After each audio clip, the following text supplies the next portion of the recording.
Thanks so much, everybody. So compared to the other wonderful talks that I've seen so far, I feel like my stuff is about a pretty low-level thing in JavaScript. We're providing the foundations that allow you guys to use the full expressiveness of the JavaScript language and make wonderful solutions. But we've got to make sure the fundamentals work well. So this is about feedback. That's how we learn about your application and end up optimizing it.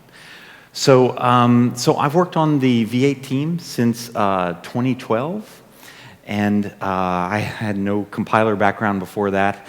Also no assembly language background, but right away I found myself working at these very low levels. And it was fun. It's really fun. Within the V8 team, I'm a manager now, but I still do some programming in the world of ICs and feedback, map-based feedback. I like to climb in the Alps. I collect typewriters, cooking with my kids, and long-time love of cats. Since I'm in Amsterdam, I studied with Edsger Dijkstra when I was in university.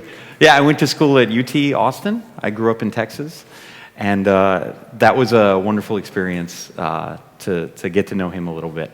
He showed me all the technology he has in his home to be the computing wizard that he was. And it was basically a drafting table with a heating pad underneath to keep it warm, a really good pen, and some paper. That was all he had. No computers. Amazing guy. Since we're back from lunch, to wake everybody up, I should tell a joke. Someone tells a programmer to go to hell. The only thing she considers harmful in that statement is the go-to. Yeah. Okay, so feedback is an interesting word. It describes the process of conveying information from one place to the place where you want to use it. But it also is a name for that information itself. And that definitely applies to what we do. So I work on the V8 team. We have a long-time tradition of doing presentations where we show pictures of Autobahns and engines and fast cars or something. That's our favorite metaphor. But I see it a little differently. We're kind of like Woody Allen or something. We're always hoping that the assumptions that we make about your code are gonna play out, and sometimes they don't. If they play out, then yeah, we are fast. So mainly I want to talk about the inline cache system and how feedback travels through that to improve your code.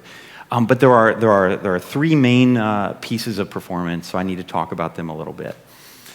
A few days ago, I queried everybody on the team at lunch, and I said, "Are these the three main things?" The only quibble I got was from Hannes Payer, who is in charge of the garbage collector, which, doesn't have a role for me today. Okay, so first off, a compilation pipeline. And what this is about is about first running your code and learning from it, and then possibly optimizing your code with another compiler that is purpose-built to take the feedback and the assumptions that we've learned and do something better. So here's a picture of our compilation pipeline. We take your source code, we parse it, we feed it into Ignition. This is our interpreter. It produces bytecode. And then we need to run for a while, and we're watching what happens. And this is the kind of data structure we have where we're keeping track of loads and stores and calls that you make in your code. And we're seeing the objects that you pass through there and remembering the type. That's the basic idea. Then, after it's run for a while, then we take that bytecode and the feedback, we feed it into Turbofan, the optimizing compiler. That's where we produce something amazing, ideally, like really fast, based on these assumptions. But because we're wrong often, we de-optimize. We fall back into interpreted code, and our feedback vector has to change. Maybe before we saw only one type of object come through a path, like a load. We called it monomorphic in that case. But now maybe a second kind of object came through. Now we have to call it polymorphic. We have to remember we saw two kinds of objects. Okay. And then we might re-optimize with that information. De-optimization is crazy expensive, and it's the most wizardry part of the V8 code base, because we have to build a call stack it's very difficult, and we have to land you in interpreted code like right at the point where we bailed out, and it's quite evil. Then the next part of this is the hidden class system. So what this does, this makes it easy for us to act on what we know, to put switches in the code depending on the type of object that you pass in. What happens here is that when we lay out an object in memory, in the first word of that object we have a map. And the map is a pointer to a data structure, and we'll look at that and we'll say, well, what type of object are you? Aha, you have this kind of map. Then we're going to go over here or over here. And the map changes every time you add or remove properties. We use this to avoid tremendous complexity, because looking at the ECMA 262 spec, a property load can be intensely complicated. So by knowing the class, by knowing what kind of thing we have to do to load a particular property, we can avoid going through all that. Just a quick example. Here's a literal. It starts out with one property. So if we looked at this O in memory, its first word would have a map, and then it has the property at some offset from the start. If you add a new property, then the object migrates to look something like this, and it has a new map. And the arrow is also in our data structure. We encode all this. We keep map M, we keep map N, and we have the arrow, and it should be labeled Y, actually, just to indicate, like, you add property Y, you go over here. A problem is in a large application, it really does look like this. You end up with so many maps and so many links between them. That's kind of a problem in itself. Yeah. And okay, finally, inline caches. So this allows us to crunch forward. This allows us to remember what we've seen and to build those graphs of object types. And an inline cache, I think of it as a listening site, like a little spy in your code. And loads, stores, and calls have them. We keep track of the maps that we've seen, and in a data structure like this. Let me go forward. Okay, so here's a function from somewhere in the V8 source. And this function has about 14 load IC slots, 14 ICs in it.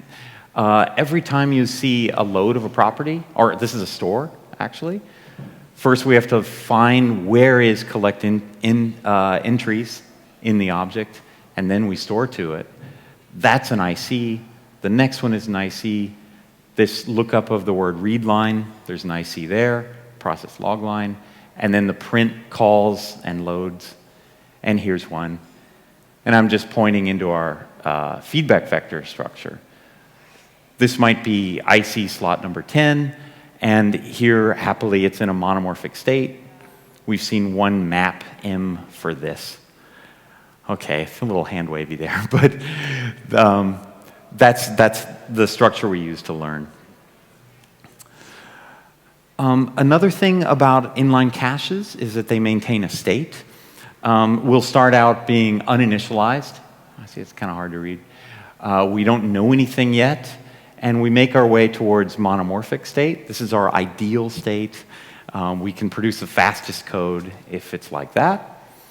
And then we gradually, if we've seen too many types of objects there, we go towards polymorphic, which means like between 2 and 4 different types. And then we kind of give up, and we have a global cache called megamorphic if we saw too many types.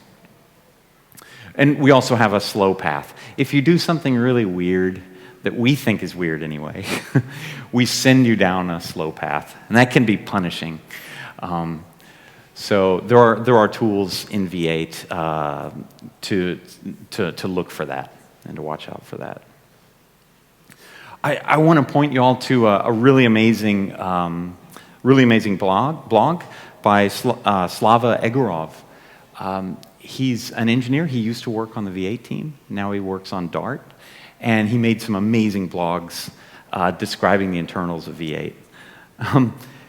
Okay, this does a better job than I can of explaining how an IC works. The little round guy is an IC. And what happens is we're at a point in the code where we want to load property X from object O. And so he's confronted with that problem. He has no idea what to do. So he goes to the runtime. This is an expensive operation. We have to go into C++ and do all kinds of stuff. He asks his friend, the runtime, how in the heck do I load O.x? This guy looks it up, and he returns a recipe for how to do it. So then in the future, the IC is holding on to that recipe, and if you come in with another object that has the same map, the same hidden class, the same type, he's got his stored recipe, he looks at it, and he can return the answer directly. So this is fast. This is all in assembly language then. You know, we don't go to the runtime. And we love that. Imralif/blog, that's the place. It's really fun. As a matter of fact, when I started on the team, I read some of his blog entries. They were better than our own documentation. There's another guy, Andy Wingo, who made some amazing V8 internals blogs, and he doesn't work on the team. It's awesome. Now, inside the IC, this is pseudocode of what it looks like. So, wow, that's way the heck up here. Okay, here's a function, load. It's very simple. It just returns a.key. And underneath a.key, this is something like what the code looks like. What we're going to do is we're going to look in the feedback vector at this slot, say at slot 0, and we're going to inquire about the state. And if the state is monomorphic, then we check for the object if its map corresponds to the map in that slot. Let's say it's M. And if it does, then all we have to do is look in memory at this offset that we've saved. Offset hex 8. Okay, and we return that. There, a.key is done. Of course, if anything went wrong, we have to go to the runtime. We'll have to do all kinds of stuff. That's how it basically works. Objects are not monomorphic. Benedict Moyer has been giving, he works on the V8 team, he's been giving a lot of talks lately about turbofan and ES6. How many of you all have seen anything from Benedict Moyer, his blogs or whatever? Nobody? Oh, one? All right. I'm his manager, so I'll tell him that. It's just one. No. No, he pointed out that people thought that an object could be monomorphic, but that's not so. Monomorphism is just applied to a particular load or store at a particular place in your code. So if you want to talk about that concept, that's where it lives. Yeah. Okay, so we've gone through the whole thing. The pipeline, the hidden classes, the ICs. I'll walk through then an example. We've seen pieces of this already. Here's this nice function load returning a.key. So I've just isolated just a single load. And here we've got some objects.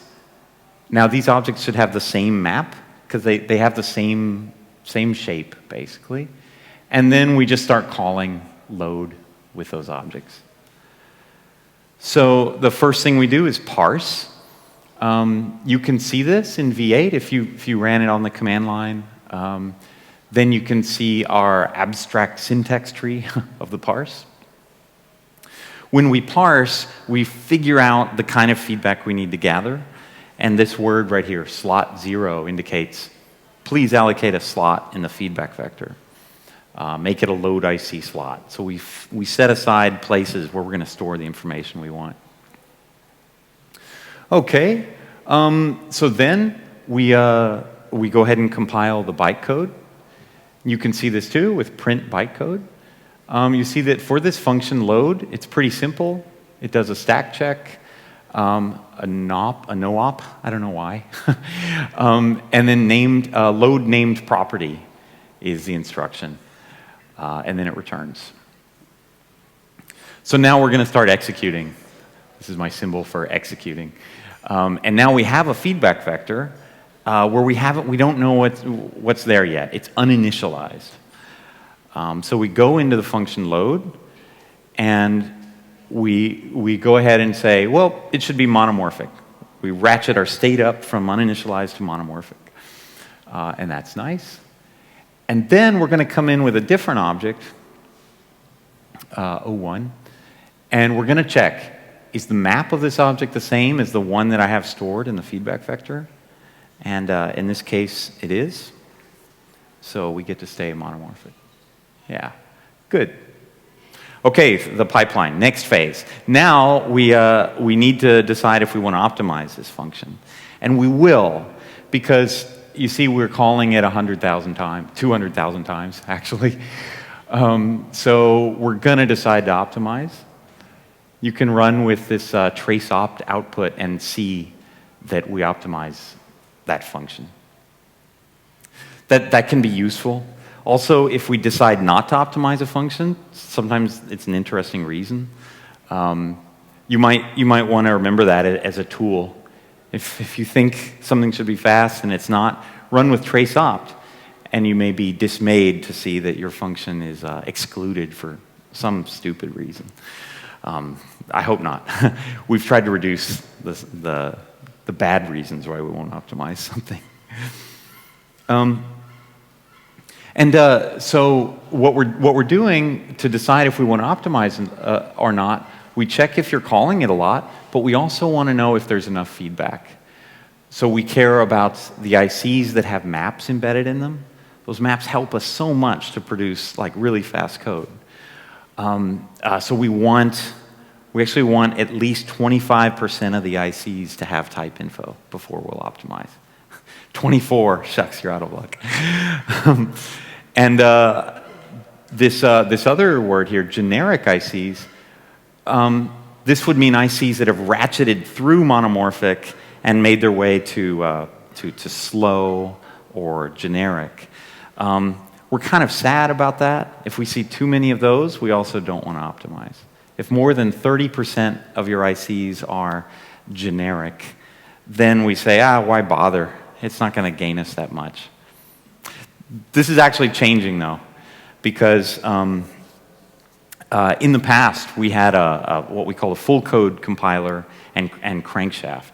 And the delta between the code produced by those was not very much if you didn't have maps to optimize with. But now the delta is bigger. Now we have an interpreter, which is about twice as slow as full code was, and then turbofan. So we're adjusting these numbers, 30%, 25%. Yeah, it's a heuristic. Okay, so this is the optimized code produced by turbofan for that function. How many of y'all can read IE32 assembly language? Yeah, Benedict was upset with me for using IE32. We're not. That's an old architecture, but it fit better on the page. So I'll just quickly walk you through this by highlighting some stuff. This is the entirety of the function, which I think is pretty cool. First, every optimized function has boilerplate. This is putting the frame on the stack. So if you get a stack trace, that you'll see that function there. Oh, wow, okay. Thank you. Whoops. Then we're actually looking at the parameter that came in, this object A, and we're making sure it's an object. If it's not, we're going to de-optimize. One of those things that can happen. And then the next thing, this is what I've been talking about, is we're going to check if the map of that object that came in is equal to the one that we saw in the feedback vector when we were compiling. Notice we've just embedded the map in the code. We're not using the feedback vector now. We've taken that information and we've embedded it in the code. If the map is not equal, we're going to de-optimize, which is painful and sad. Finally, if these tests were passed, a single machine language instruction is enough to load the property. And this is what we love to do for you. This is awesome. Yeah. Okay. So we love this property, monomorphism, and we've even gone too far at times in like telling developers to please structure your code so that everything is monomorphic. The problem with that is it can lead you to write code that doesn't really make any sense or that's ugly. For example, you might duplicate your code, like an entire class or something, for no reason other than that. Because one of the classes has an extra property that the other one doesn't, now they both can monomorphically go through patches of code. And that's sad, and that's an anti-pattern. And so we don't want to do that anymore. The expressiveness of JavaScript is such that you shouldn't have to do that, and yeah, that's fantastic. We were a little bit like Indiana Jones here. In seeing this amazing idol and thinking everything should be about that, but it's not. So dethroning monomorphism is about trying to bring the base cases up, that we get good performance, even if your objects are somewhat exotic or interesting. And I walked around Amsterdam yesterday and I just saw all the bikes. I live in Munich. That's also a bike city, but wow, not to this extent. I think bikes are a good metaphor. We are always thinking of sports cars and things like that. But a sports car in Amsterdam would just be sitting in traffic. The bike is more versatile, and a bike is a lot faster than walking. So we want to deliver bike speed base cases instead of walking base cases. So that's something we're working on very much. Let's see. Okay, so whenever we optimize, we have all these decisions to make, and some of them are easy. If you have monomorphic feedback somewhere, you go ahead and use it. And the cool thing is that it doesn't only help at that one site where you're loading the property, it helps downwind throughout the rest of the code. There's so many checks that you don't have to do anymore. If the feedback is polymorphic, we'll still use it, but just to indicate, we'll end up having some pseudocode that looks something like this. We'll check if the map is map A, say, and then we'll do the load for that. Map B, we'll do the load for that. Otherwise, we give up. There's a tragedy that can happen with polymorphic feedback, and that is that maybe this case we only saw once at the very beginning of your application, but we're still carrying it around, even though you'll never do that again. So this is something we're working on, is putting some kind of time limit on polymorphic feedback that we keep, so that these maps will disappear and we don't have these conditionals in the optimized code. Uninitialized ICs. Yeah, this is this was something that broke our old optimizing compiler, Crankshaft. We were trying to speed up TypeScript, the TypeScript compiler, and we had a really, really hard time moving the needle on that. And we still do. It's kind of difficult. But we had an idea where we said, hey, darn it, we're de-optimizing too much for uninitialized ICs. So we thought maybe we would emit generic code for uninitialized ICs, but that was a bad idea. It's better to go ahead and de-optimize. So if you run into a site that was never called before you optimized, we should leave and go back to the interpreted code so you can keep learning. I'll skip this hoisting thing. It's kind of weird, kind of technical. I really need more stuff. Yeah, the other big thing we do in an optimizing compiler is figure out how much to inline and how to do that. That's based on heuristics. We used to just have a greedy heuristic where the first function you called we would try to inline. But now we try to get smarter about it. We collect feedback. We'll say, relatively, how often do you call this function or that function in the code? And we'll try to be smart about inlining the right thing. Okay. Here's the code example that we saw before. Here's the turbofan code.